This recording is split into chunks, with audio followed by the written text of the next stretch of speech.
মাগুরার মোহাম্মদপুরে ছাত্র জনতার গণঅভ্যুত্থানে শহীদের স্মরণে স্মরণসভা অনুষ্ঠিত হয়েছে। জুলাই-আগস্ট ছাত্র জনতার গণঅভ্যুত্থানে শহীদ ও আহতদের স্মরণে মাগুরায় মোহাম্মদপুর উপজেলা প্রশাসনের আয়োজনে মঙ্গলবার সকালে উপজেলা পরিষদ হলরুমে এক স্মরণসভা ও দোয়া মাহফিল অনুষ্ঠান অনুষ্ঠিত হয়েছে।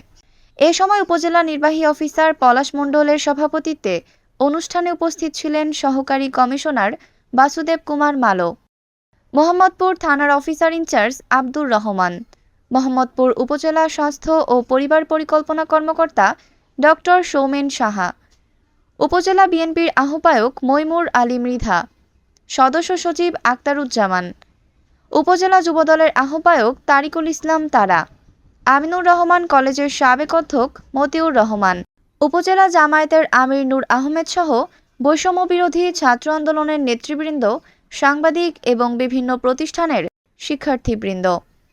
স্মরণসভা শেষে শহীদের আত্মার মাগফিরাত এবং আহতদের সুস্থতা কামনায় দোয়া ও মোনাজাত করা হয়। মোহাম্মদ ইমরান হোসেন, মাগুরা জেলা প্রতিনিধি।